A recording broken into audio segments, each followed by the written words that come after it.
Hello aspirants, we are here for basic numeracy CSAT UPSC CSC. पिछले कुछ classes में हमने UPSC के प्रश्नों को सॉल्व किया था। अब आगे देखते हैं आज क्या है। आज का क्वेश्चन है, a train 200 metres long is moving at the rate of 40 kmph। In how many seconds will it cross a man standing near the railway line. Option A B C D 12, 15, 16, 18। इसी को हिंदी में 200 metre लंबी एक train 40 kilometre प्रति घंटा की दर से चल रही है। रेलवे लाइन के निकट खड़े किसी व्यक्ति को यह ट्रेन कितने सेकंड में पार करेगी।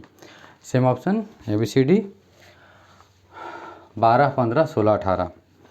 देखिए, नॉर्मली कोई भी ट्रेन कहाँ पर कितना क्रॉस करेगी और कोई वाहन कैसे क्रॉस करेगा, इन दोनों में अंतर है, आप जानते होंगे। ट्रेन की अपनी एक ख़ास लंबाई होती है, जैसे कि यहाँ पे इन्होंने दिया है 200 मीटर। अब ये कोई स्कूटर नहीं है, कोई बाइक नहीं है कि कोई आदमी खड़ा है तो ये भी यूँ निकल लिया, ठीक है, यहाँ से यहाँ निकल लिया। तो इसका मामला ये है कि कोई अगर आदमी यहाँ खड़ा है तो पहले ये यहाँ एंटर करेगा और फिर ये जब ये पूरा ट्रेन निकल जाएगा तो इसका पिछला हिस्सा यहाँ रहेगा और अगला हिस्सा यहाँ रहेगा। ओके, मतलब ये पूरा 200 मीटर जो भी डेटा दिया हुआ रहेगा, जो भी लंबाई होगी अप्रोक्स 200 मीटर, ये पूरा का पूरा यहाँ आएगा और यहाँ से यहाँ निकलेगा। मतलब जब तक 200 मीटर ये ट्रेन यहाँ से लगातार नहीं गुजरेगी, फर्स्ट एंड इसका लगातार नहीं गुजरेगा, इसका लास्ट एंड नहीं आ जाएगा, तब तक इस व्यक्ति को क्रॉस किया हुआ नहीं माना जाएगा। ठीक है, ये एक नॉर्मल थ्योरी है। अब बोलता है कि 40 किलोमीटर पर आवर रफ्तार है, तो सबसे पहले 1 घंटे में 40 किलोमीटर, मतलब इसको तोड़िए। आपको पूछा गया है कि कितने सेकंड्स में, पूछता है कि इन how many seconds will it cross a man standing near the railway line.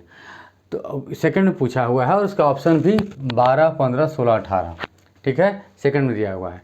तो हम कोशिश करेंगे कि पहले इसको तोड़े, कम करें, ठीक है। और ट्रेन का रफ्तार हमें पता है और कितना दूर ट्रेन चलाना है, 200 मीटर चलाना है केवल। तो सबसे पहले 1 घंटे में 40 किलोमीटर, मतलब 60 मिनट में 40 किलोमीटर,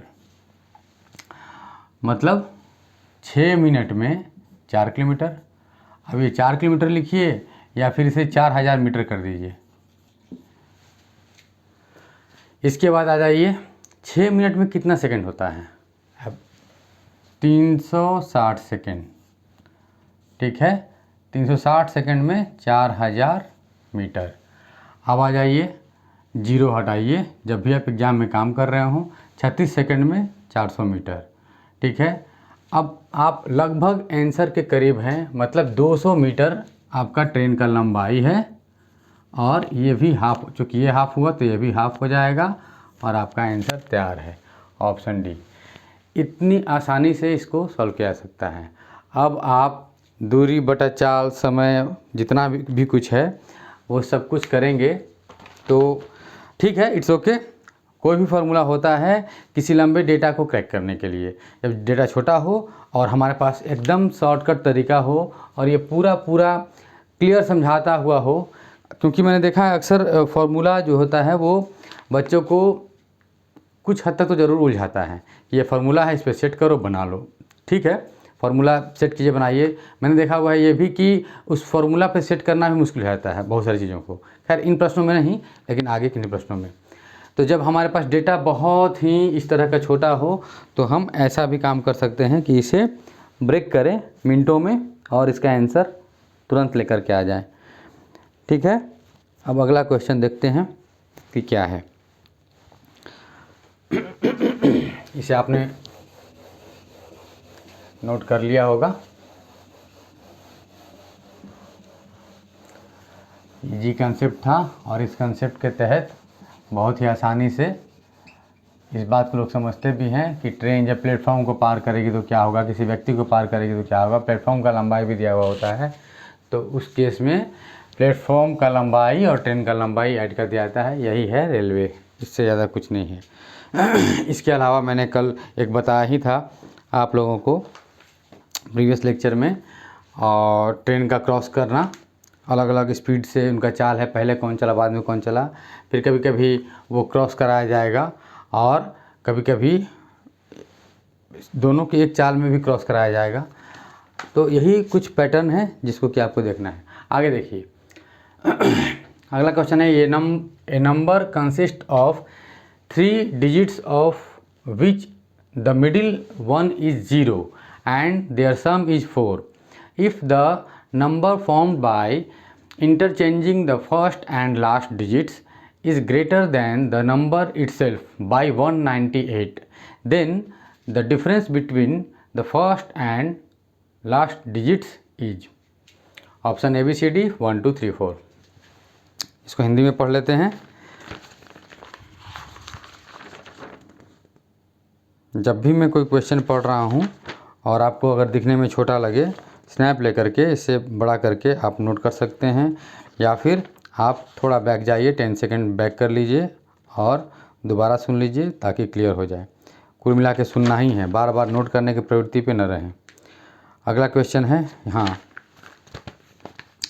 एक संख्या 3 अंकों से बनी है जिसमें मध्य वाला अंक 0 है और उनका योग 4 है। यदि प्रथम और अंतिम अंकों का विनिमय इंटरचेंज करने पर, विनिमय मतलब इंटरचेंज, हिंदी मीडियम वालों को भी कभी दिक्कत होने लगती है, इंटरचेंज करने पर बनी संख्या स्वयं उसी संख्या से 198 अधिक है तो प्रथम तथा अंतिम अंकों के बीच का अंतर है। ये option A B C D 1 2 3 4। देखिए सबसे पहले जब ये कहता है कि एक संख्या 3 अंकों से बनी है जिसमें मध्य वाला अंक 0 है, चलिए संख्या कुछ भी हो, अगल बगल बीच वाला अंक 0 है। अब इधर एक संख्या होगा, एक संख्या इधर होगा, ठीक है। इसके बाद इनका योग 4 है। अब ये संख्या बिठाने के बाद इसका जो योग होगा, मतलब उन दोनों संख्या को जोड़ेंगे तो 4 आएगा। आगे बोलता है, यदि प्रथम और अंतिम अंकों का विनिमय इंटरचेंज कर दिया जाए, फर्स्ट और लास्ट जो नंबर है, रियल में जो संख्या है, उसको अगर इंटरचेंज कर दिया जाए, इधर का इधर, इधर का इधर, तो क्या होगा, इंटरचेंज करने पर क्या होगा कि स्वयं उसी संख्या से 198 अधिक हो जाएगा। ये जो संख्या है, अगर हम अंक बदलते हैं तो इस संख्या से 198 अधिक वो नया संख्या बन जाएगा।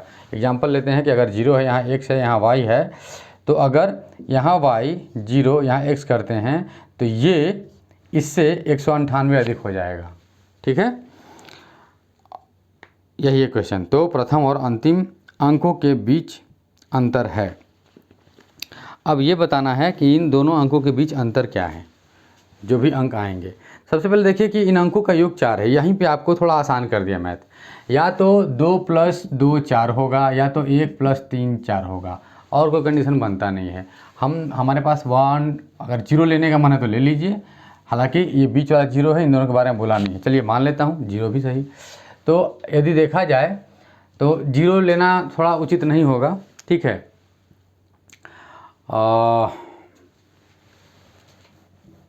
1 2 3 4, ठीक है। नंबर्स बोला है तो नंबर, और 0 जो करना है वो बता चुका है पहले, ठीक है, और 0 होते तो वो बताता। तो यही 4 नंबर हमारे पास है। अगर हम 4 लेंगे तो फिर जोड़ेंगे कहाँ क्या, इसलिए ये तो ऐसे ही गया।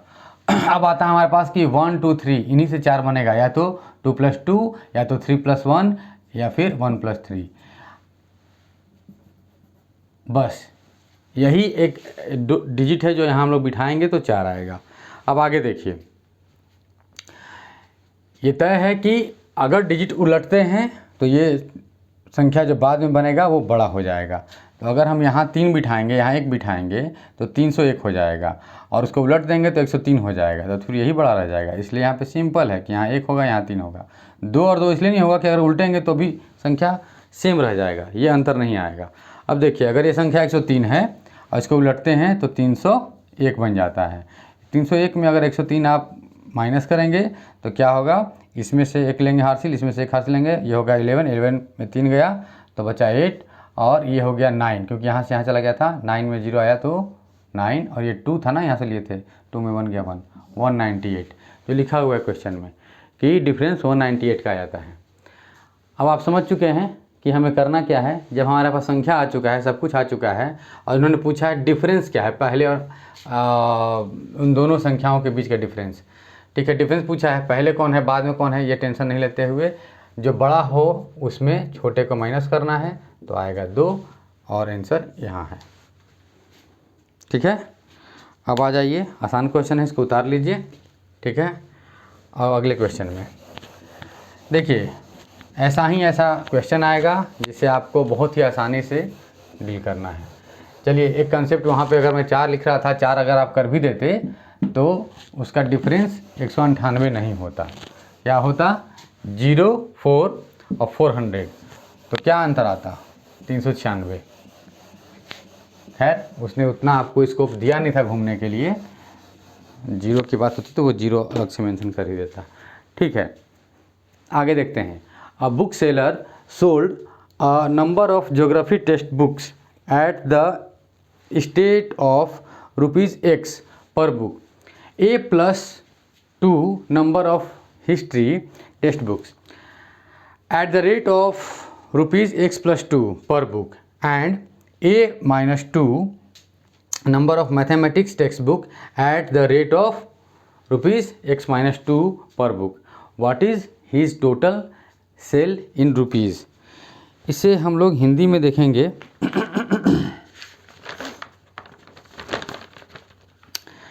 एक पुस्तक विक्रेता ने ₹100 प्रति पुस्तक की दर से भूगोल की ए पुस्तकें बेचीं,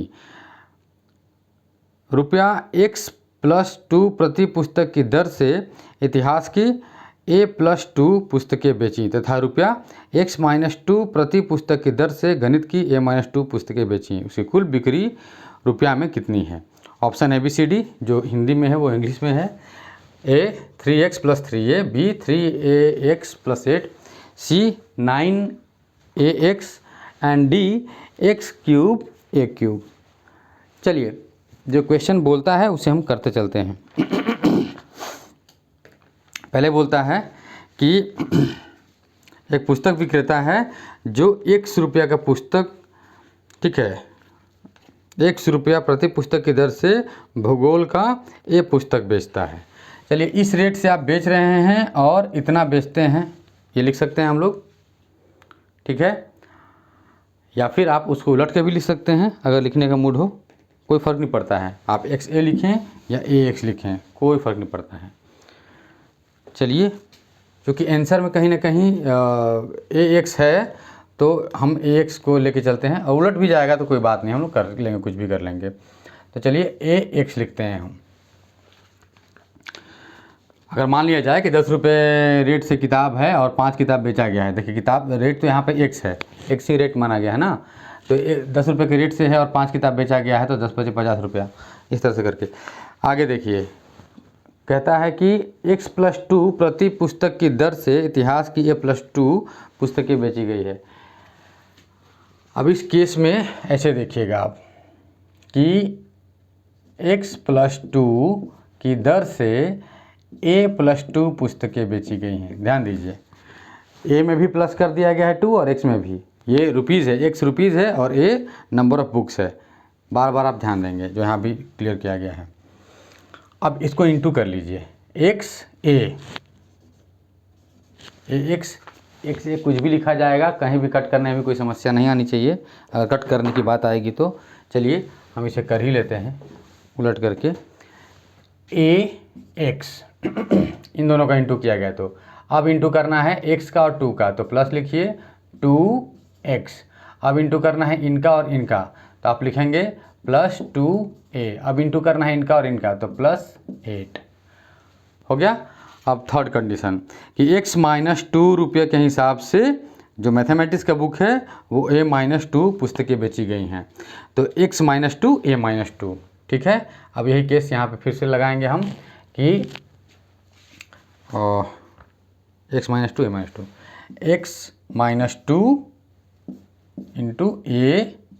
× A-2। चलिए, इसको यहाँ नहीं लिख करके, क्योंकि हमने यहाँ पे लिखा हुआ है, थोड़ा इसे जब स्पेस है तो उधर चला जाए। X-2 × ए माइनस, मैं समझ रहा हूँ कि आप लोग इसको अंडरस्टैंड कर रहे होंगे। मैंने बताया कि इतना रुपये की दर से इतना किताब, तो उसको गुना हम लोग करते हैं। अगर 5 किताब आप बेच रहे हैं 10 रुपये की दर से, तो इंटू तो करते हैं कि टोटल कितना आपके पास आया, 10 × 5। उसी प्रकार से मान लिया जाए कि अगर ये 10 रुपया है, ये 5 रुपया है, तो नेचुरल सी बात है कि ये अब 2 रुपये बढ़ चुका है, तो ये 12 रुपया है और ये 2 रुपये बढ़ चुका है, 7 रुपया है। इसी तरह से ये 2 रुपये घट चुका है। अगर ये 10 रुपये था तो ये 8 रुपये, 2 माइनस कर दिएगा मतलब 8 रुपया है। और ये नंबर ऑफ बुक यहाँ 5 था, यहाँ हमने +2 किया 7 हुआ, और यहाँ -2 किया तो 3 हुआ, तो 10 8 या 24, इस तरह से भी लेके चल सकते हैं। खैर, हम तो अभी नंबर को टच नहीं कर रहे हैं, जैसा बताया गया वैसा किया जा रहा है। तो अब इसको करिए, इसका लेकिन इंटू करके यहाँ पे हम लोग सेट करेंगे, ज़्यादा बेहतर होगा। x - 2 a - 2, तो x × a, तो ax होगा। इसके बाद x को 2 से करेंगे तो -2x, x के नीचे x लिखा जाता है। इसके बाद हम लोग क्या करेंगे, इसमें इसका हो गया दोनों से। अब -2a, प्लस हो या माइनस हो, हमें तो a के नीचे ही ये लिखना है, 2a हो या जो भी हो। ये दोनों को आप इंटू करेंगे तो 4 होगा, और माइनस माइनस चूँकि दोनों के पहले है तो प्लस लगेगा, +8। अब जरा देखिए कि क्या होता है स्थिति। इसको मिटा दूं, जैसे मैंने वहाँ पे लिखा है इसके लिए, ठीक है, वैसे ही यहीं पे ये भी लिख दिया जाए कि x + 2 a + 2, ये इसके लिए है, ठीक है। और ये जो ax हमने लिखा है इसे यहीं लिखते हैं। ये है, आप ध्यान दीजिएगा, जो फर्स्ट बुक है क्या है, ज्योग्राफी की किताब है। ये है ज्योग्राफी, ये है हिस्ट्री, और ये है मैथमेटिक्स। जैसा बताया गया वैसा हमने किया। इतना रुपया और इतना नंबर हमने इंटू कर दिया, ठीक है। बाकी इनका जो रुपया था और नंबर था हमने इंटू करके जो लिख दिया। फिर ये हिस्ट्री का मामला था, ठीक है, और ये मैथमेटिक्स का मामला है। इतना रुपया था और इतना नंबर था, जिससे मैं इंटू करके यहाँ ले आया। अब एक काम कीजिए, ये कटा, क्या आया, 3ax, और ये क्या आया, +8। ये हो गया आंसर। देखिए कहाँ पे है। चलिए, ये तो हो गया इस तरीके से। आप स्नैप ले चुके होंगे, मैं इसे मिटाता हूँ, समझ लीजिएगा आप लोग। इसको समझने में तो कुछ दिक्कत था नहीं, आपको थोड़ा सा अलजबरा आना चाहिए। नहीं आता है अलजबरा, कोई बात नहीं, मैंने बताया था कि कुछ नहीं आता है, कोई बात नहीं, जैसे कहता है वैसे चलिए, तब भी काम बन जाएगा। अब जो है हम लोग एक दूसरे तरीके से आजमाएंगे। मान लिया जाए कि x को 10 मान लीजिए, ठीक है, आप कुछ भी मान सकते हैं, कोई टेंशन नहीं है, आप जो भी मानिएगा वही उसी के हिसाब से चला जाएगा, सब हो जाएगा। और a को 5 मान लेते हैं, छोटा छोटा डिजिट लेते हैं, बड़ा डिजिट क्या लेना है। a क्या है, a जो है वो नंबर ऑफ बुक है, और ये क्या है, पैसा है, इसलिए यहाँ रुपया लिख देते हैं। जब रुपया पहचान गए तो बाकी सब पहचान ही जाएंगे। अब देखिए पहला केस, पहले बोलता है कि ₹1 पर बुक जो है वो एक किताब बेचता है, मतलब ज्योग्राफी को इस रेट से इतना। तो चलिए ज्योग्राफी की बात करते हैं हम। तो आप इस रेट से इतना बुक बेचते हैं, तो 5 बुक बेचे 10 रुपये के हिसाब से, तो कितना रुपया आपके पास आ गया, 50 रुपये। इन्होंने यही तो पूछा है कि what is his total sale in rupees, वही हम लोग उस तरह से बना रहे थे। अब यहाँ पे अब आ जाइए हिस्ट्री का बुक और लास्ट में मैथमेटिक्स। हिस्ट्री वाला में क्या स्थिति है, x + 2 और a + 2। तो x + 2, इसमें 10 रुपये हमने माना है, +2 कर दीजिए, 12 रुपये हो गया, और इसमें +2 कर दीजिए, 7 रुपये हो गया। तब 12 × 7 कितना हो जाएगा,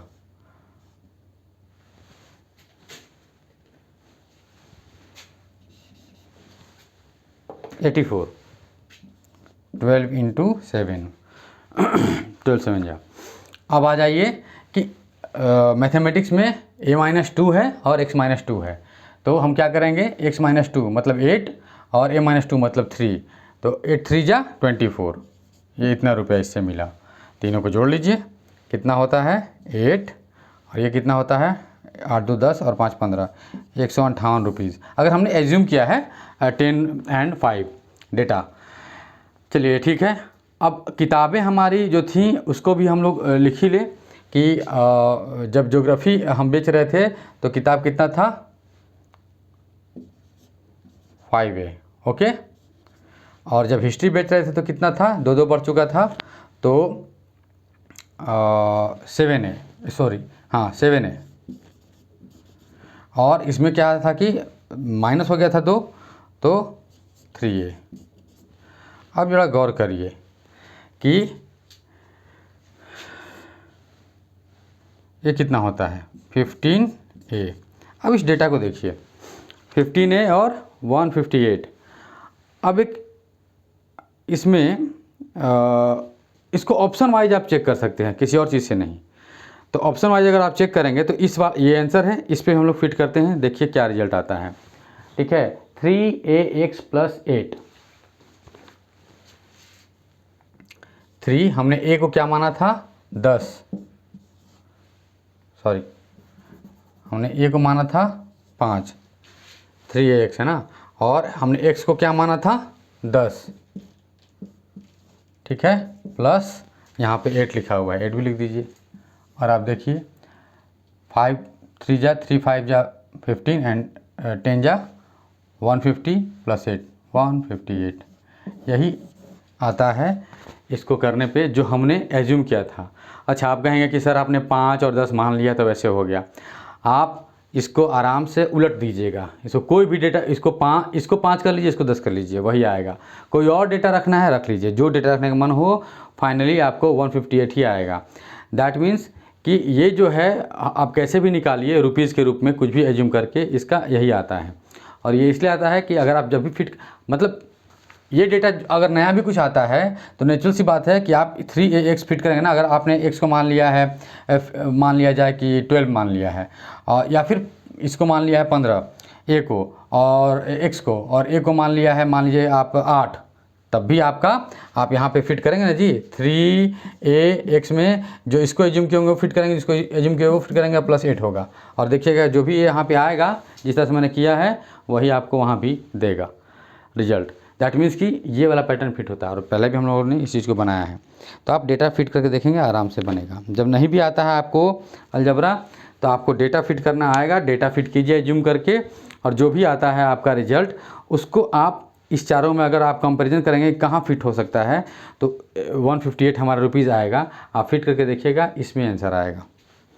चलिए, ये आप समझ गए होंगे। अब आगे नेक्स्ट क्वेश्चन।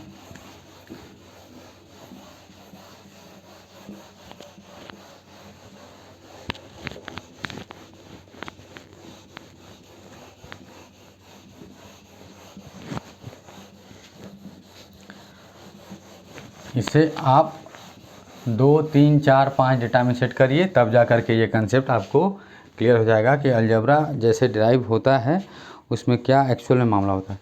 अगला क्वेश्चन कि 19 boys turn out for playing hockey.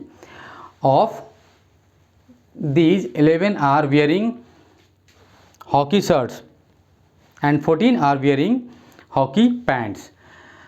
There are no boys without shirts and or pants. What is the number of boys wearing full uniform? 3 5 6 8। इसको चलिए एक बार हिंदी में पढ़ लूँ, आसान सा है, बहुत जल्दी आपको बन जाएगा। हॉकी खेलने के लिए 19 लड़के आए हैं, उनमें से 11 हॉकी की कमीज पहने हुए हैं और 14 हॉकी की पैंट पहने हुए हैं। एक भी लड़का ऐसा नहीं है जिसने कमीज और या पैंट न पहनी हो, या तो कमीज या तो पैंट हर लड़का पहना हुआ है। पूरी वर्दी पहने लड़कों की संख्या क्या है? 3 5 6 8 ABCD। अब देखिए, जब सारे लड़कों ने पहना हुआ है शर्ट या पैंट, तो हमें हमारी एक मजबूरी होगी कि हमें सबको कुछ ना कुछ पहनाना पड़ेगा। चलिए शुरुआत कर दिया जाए पहनाने के लिए। ये पहला लड़का अगर है मान लिया जाए, और ये 19वां लड़का है, तो बीच में बनाइए। दूसरा, तीसरा, चौथा, पाँचवा, छठा, सातवां, आठवां, नौवां, 10वां, 11वां, 12वां, 13वां, 14वां, 15वां, 16वां, 17वां, 18, और ये 19 तो है ही। ठीक है, टोटल हमने काउंट कर लीजिए। 1 और 19वां को हटाएंगे तो 17 काउंट होना चाहिए। 1 2 3 4 5 6 7 8 9 10 11 12 13 14 15 16 17। अब एक काम कीजिए, इन्होंने जैसा कहा है वैसा कि 11 लड़कों ने क्या किया है, शर्ट पहना है, और 14 ने पैंट पहना है। इधर से आप शर्ट पहनाना शुरू कीजिए, उधर से पैंट पहनाना शुरू कीजिए, पता लग जाएगा कि कितने ने, बहुत आसान है कि दोनों पहना है। 1 2 3, ये हम शर्ट पहना रहे हैं, याद रखिएगा। 1 2 3 4 5 6 7 8 9 10 11, जो इन्होंने कहा 11। पैंट कितने ने पहना है? 14 ने। तो पैंट हम क्या करेंगे कि थोड़ा डिफरेंट तरीके का, ये गोला गोला शर्ट हो गया, तो पैंट में हम क्या करेंगे, कुछ और कर देंगे। 1 2 3 4 5 6 7 8 9 10 11 12 13 14 हो गया, 14 तक ही है। अब जरा देखिए कि गोला और क्रॉस कितने में है। तो ये 1 में है, 2 में है, 3 में है, 4 में है, 5 में है, 6 में है। आंसर कहाँ गया जी आपका? ये रहा 6। क्यों रहा ऐसा? क्योंकि इस क्वेश्चन में बताया गया है कि कुछ ना कुछ पहनेंगे ही, या तो शर्ट या तो पैंट। तो एक साइड से आप पैंट पहनाइए, एक साइड से शर्ट पहनाइए, और क्रॉस जो होगा वो आंसर होगा। इतनी आसानी से जब बन सकता है तो और दिमाग चलाने की कोई ज़रूरत नहीं है। वैसे प्लस माइनस में लोग अक्सर यही करते हैं इसको कि वो देख लेते हैं कि किसी भी एक तरफ से, जैसे कि 14 है, 11 लोग पहने हुए हैं, तो इधर से क्रॉस कराते हैं कि 11 के बाद कितना बच्चा बच रहा है उधर। तो 11 के बाद क्या बचेगा उधर? 8 बचा। देख लीजिए, 1 2 3 4 5 6 7 8। तो वो 14 में क्या करते हैं, सीधा सीधा 8 को घटा देते हैं, आता है 6। बात वही है, लेकिन ऐसे देखिएगा, समझिएगा, तो हमेशा आपको याद रहेगा, ध्यान में रहेगा, और एक आप सिस्टम में रहिएगा। और जब इस तरह के सिस्टम में रहिएगा तो नेचुरल सी बात है कि आपको कहीं कोई दिक्कत नहीं आएगी। और ज़्यादा फार्मूला यूज करने में दिक्कत है। पूरा का पूरा जो सीसेट का डिमांड है, उस डिमांड के हिसाब से अगर आपको मैथमेटिक्स नहीं आता है तो पूरा का पूरा मैथमेटिक्स सीखने और तैयार करने में आपको 6 से 8 महीना तो लगेगा ही लगेगा। आप आईएएस की तैयारी करना शुरू कर चुके हैं, अब 6-8 महीना आपके पास मैथमेटिक्स में देने के लिए टाइम नहीं है। फिर भी यूपीएससी नहीं चाहती है कि आप इतना टाइम लें मैथमेटिक्स पे, और इसलिए वो जब भी क्वेश्चन कर रही है, आप देख रहे होंगे कि किसी भी, मैंने तरह तरह का आपको मैथमेटिक्स बताया, किसी भी मैथमेटिक्स में मैं कोई फॉर्मूला यूज़ नहीं कर रहा हूँ। अभी एक अलजेब्रा का था, तो जैसा बोला वैसा ड्राइव कर दिया। उसको नहीं भी ड्राइव करो तो नंबर पे सेट करके निकल लो। मतलब कि आपको, और अच्छा बेसिक कुछ चीज़ आनी चाहिए, जैसे परसेंटेज आनी चाहिए, दैट्स वाई आप बाकी सब बना पा रहे हैं। आपको अलजेब्रा में भी जो 3a इंटू करना, जैसे मैंने किया था x + a x - a, उसको इंटू करके जोड़ना और कट करना एटसेट्रा, इतना बेसिक चीज़ आपको आना चाहिए, चाहे परसेंटेज हो चाहे ये हो। आप क्लास 1 ऑफिसर बनने के मूड में हैं, आपको ये बेसिक्स आनी चाहिए। और इस बेसिक्स के अलावा जब क्वेश्चन आता है तो जैसे कह रहा है वैसे चलिए। एक बात याद रखिएगा कि ये आपको कहीं ना कहीं हिंट कर रहा है, और ये बात बहुत पहले से है, शुरू से ही है, एडमिनिस्ट्रेशन इसी तरीके से चलता है। आपको हिंट कर रहा है कि जैसे आपको कहा जाए आप वैसे चलिए। मतलब सिस्टम होता है, सिस्टम जैसे डिराइव करता है वैसे ड्राइव होना चाहिए, जैसे कहा जा रहा है वैसे चलिए। लॉजिक भी ये कहता है कि जब तक जैसे कहा जा रहा है वैसे चलिए, सारा कुछ लॉजिक पे सेट है। ठीक है, अब बाकी अगले क्लास में। Thank you.